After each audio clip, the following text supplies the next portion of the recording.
صاحب نے کہا جی کوئی مسئلہ نہیں، ہم چھوڑ دیتے ہیں۔ تو ماموں نے بھی کہا، پھر وہ جو ہے انہوں نے چائے شائے پلائی ہمیں، اور ماموں اور والد صاحب اجازت لے کے چلے گئے، اور مجھے انہوں نے کہا بھی ہم صبح آپ کو لینے آئیں گے۔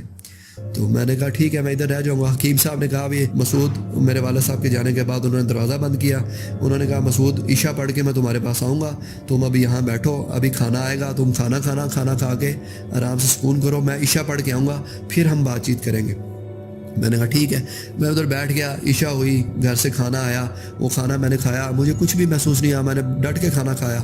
پھر عشاء پڑھنے کے کافی دیر بعد حکیم صاحب آئے، رات تقریباً آدھی سے تھوڑے سا پہلے، یعنی عشاء کے کافی دیر بعد وہ میرے پاس آئے۔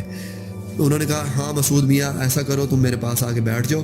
میں جب بیٹھ گیا تو انہوں نے کیا کیا، حصار کھینچنا شروع کر دیا۔ حصار کیا، ایسے میرے اور اپنے ارد گرد نا ایک لائن سی کھینچنا شروع کر دی۔ انہوں نے اس طرح حصار کھینچا۔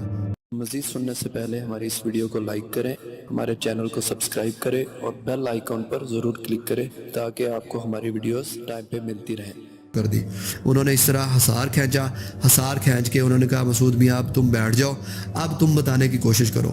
میں نے کہا حکیم صاحب جب بھی میں بتانے کی کوشش کرتا ہوں میری حالت غیر ہو جاتی ہے تو میں بتا نہیں پاؤں گا۔ انہوں نے کہا مسعود بیٹا تم ہمت کرو، میں نے اللہ کا کلام پڑھا ہے تو انشاءاللہ بہتری ہوگی۔ تو میں نے کہا اچھا ٹھیک ہے، میں نے ہمت کر کے میں نے کہا بھی کوشش کرتا ہوں۔ میں نے پھر بتانے کے لیے میں نے کہا بھی میں سٹا اور جوا اور اس طرح کی اس کاموں میں پڑا ہوا تھا، تو میں لالچ میں تھا بھی کسی طرح مجھے کوئی وظیفہ مل جائے۔ تو حکیم صاحب نے کہا ہاں مجھے شک پڑ رہا تھا بھی اسی طرح کا کوئی معاملہ ہوگا۔ تو میں نے اپنی شرمندگی ظاہر تو کی بھی ہاں مجھ سے یہ غلطی ہوئی۔ پھر میں نے کہا بھی اصل بات بتاتا ہوں جو میں بتا نہیں پاتا۔ تو میں نے کہا اس لالچ میں سادھو کی تلاش میں تھا، تو اس طرح مجھے سادھو ملا، اور پھر میں جیسے سادھو کی بات بتانا شروع کی تو میں دیکھ کے حیران رہ گیا بھی میری نہ زبان رکی ہے، نہ میرے جسم پہ کوئی کیفیت طاری ہوئی ہے، کچھ بھی نہیں ہوا۔ میں سارا بتاتا گیا، میں نے انہیں پتلے تک اور پتلا زندہ ہونے تک اور پھر اس کے بعد میرا سر پتھر پہ لگنے تک ساری سٹوری سنا دی۔ انہوں نے کہا ہاں مسعود بیٹا میں سمجھ گیا ہوں ساری سٹوری، تم ایسا کرو اب مجھے مراقبہ کرنا پڑے گا، میں مراقبہ کروں گا، مجھے اس کی جو ہے نا صورت بنانی پڑے گی، شکل بنانی پڑے گی، اس کا حلیہ بنانا پڑے گا۔ حلیہ بنانے کے لیے مجھے مراقبہ کرنا پڑے گا۔ یہ انہوں نے دیا ایک جلا کے نا، ایک موم بتی جلا کے، جو بڑی ساری موم بتی تھی، اس طرح جلا کے اپنے آگے رکھ لی اور کہا مجھے موم بتی کی طرف منہ کرنا پڑے گا، تمہیں میرے پیچھے بیٹھنا پڑے گا، میں ادھر بیٹھ کے مراقبہ شروع کروں گا، تم اس کا مجھے حلیہ بتاتے جانا، میں اس کا جو ہے حلیہ بناتے بناتے اس کا جو ہے نا وہ کروں گا، عمل کروں گا۔ پھر اس کے بعد اللہ تعالیٰ انشاءاللہ مہربانی ہوگی تو اللہ تعالیٰ کی طرف سے یہ جو ہے نا اس سے تمہیں نجات مل جائے گی۔ انہوں نے کہا ٹھیک ہے۔ انہوں نے سامنے اپنے جو ہے موم بتی جلا کے اس طرح رکھ لی، موم بتی جلا کے انہوں نے اس طرح رکھی اور منہ اس طرف کر لیا، میری طرف پیٹھ تھی، میں اس طرح بیٹھا ہوا تھا، موم بتی کیونکہ ان کے سامنے تھی تو ان کا سایہ تقریباً میری طرف اور اس طرف دیوار پہ پڑ رہا تھا، اور جو ہے نا ان کا بڑا سارا سایہ اس طرح مجھے نظر بھی آ رہا تھا۔ آہستہ آہستہ جو ہے نا انہوں نے کہا ہاں مسعود بیٹا بتاؤ۔ میں نے بتایا وہ بڑا سا اس کا سر ہے اور جسم اس کا بالکل چھوٹا سا ہے، پتلا سا ہے، پتلی پتلی ٹانگیں ہیں، ایسے لگتا ہے ٹانگیں دیکھ کے بھی ان پہ کھڑا ہی نہیں ہوا جائے گا، اور ہاتھ اور ہڈیاں، اور اس پہ لگتا ہے چمڑی چڑھی ہوئی ہے، گوشت ہے ہی نہیں، ہاتھ ایسے ہیں، اور اس کی آنکھیں پیلی پیلی گندی سی، اور ان میں جیسے غلاظت سی آئی رہتی ہے، جیسے گڈے جیسے کہتے ہیں ہم، وہ غلاظت سی آئی رہتی ہے اس طرح کی۔ ابھی میں یہ بتا رہا تھا وہ کہہ رہے تھے ہاں اچھا آگے بتاؤ۔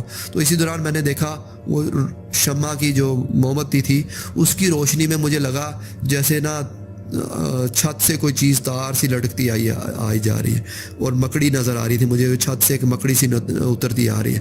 میں اب حلیہ بتا رہا تھا اور مکڑی کی طرف جب میرا دھیان گیا تو وہ ایک دم میں خاموش ہو گیا، ایک دم مجھے ڈر آ گیا کیونکہ مکڑی تو میرے سینے پہ پہلے بھی آئی تھی۔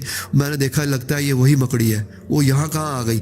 حکیم سعد اللہ صاحب کے گھر میں مکڑی آ گئی ہے، تو یہ تو بڑی خطرناک بات ہے، یہ اتنی طاقتور چیز ہے ابھی حکیم صاحب کے گھر میں بھی آئی ہوئی ہے۔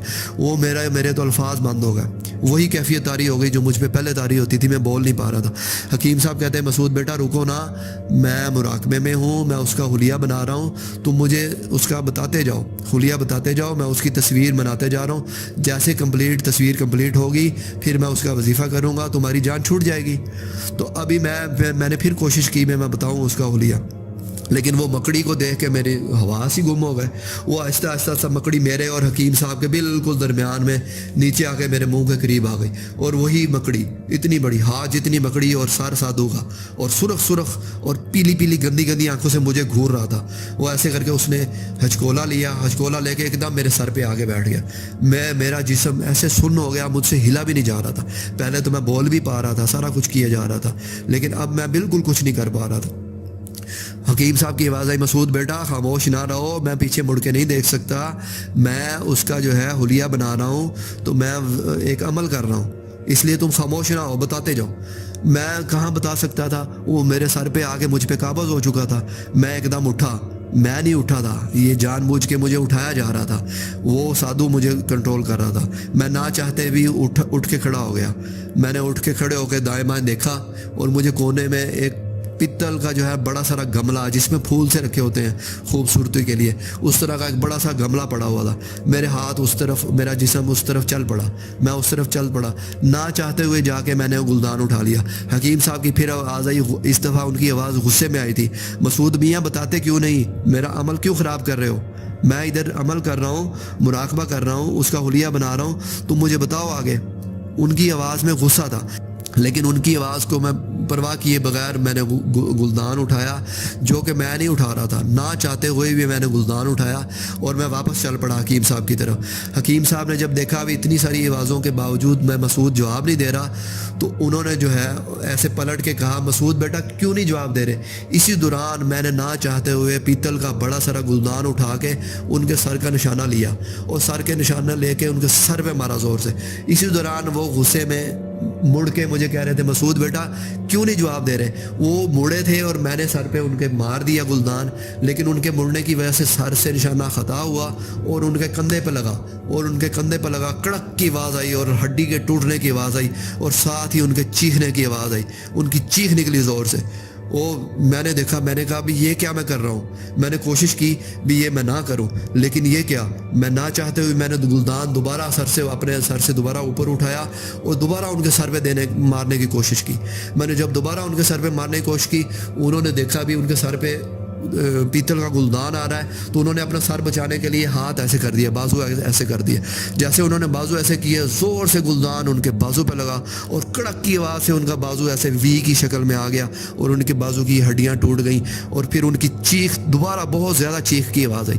پہلی چیخ کی آواز سے گھر والے شاید اٹھ گئے تھے. دوسری چیخ کی جب آواز آئی تو گھر والے زور زور سے دروازہ بجانا شروع کر دیا گھر والوں نے. لیکن میں نہ چاہتے ہوئے, میں کوشش کر رہا تھا نہ کروں, لیکن سادھو مجھ پہ قابض تھا. اس نے پھر گلدان جو ہے مجھ سے اٹھوایا, اور پھر میں نے حکیم سعد اللہ صاحب کی ٹانگ پہ مارا زور سے. ان کے گھٹنے کی ہڈے کی ٹوٹنے کی آواز آئی, اور ان کی کربناک چیخ ایک دم پھر آواز آئی. اور اسی دوران گھر والے جو ہے دروازہ توڑ رہے تھے. انہوں نے کوشش کر کے دیکھا بھی دروازہ جب کھل نہیں رہا, تو انہوں نے دروازہ توڑ دیا. جب وہ توڑ کے اندر آنے, جب مجھے لگ رہا تھا بھی دروازہ ٹوٹنے والا ہے, اس دوران میں حکیم صاحب پہ در پہ وار کیے جا رہا تھا. پھر میں نے نشانہ لے کے حکیم صاحب کے سر پہ وار کیا, اور ان کے سر پہ جب گلدان لگا تو ان کا سر ایسے پچک گیا, اور بھیجا جو ہے دماغ ان کا ادھر ادھر نکل کے بکھر گیا, اور ادھر ادھر ہر طرف خون ہی خون تھا. اسی دوران گھر والے دروازہ توڑ کے اندر آئے, اور انہوں نے آ کے مجھے جگڑ دیا.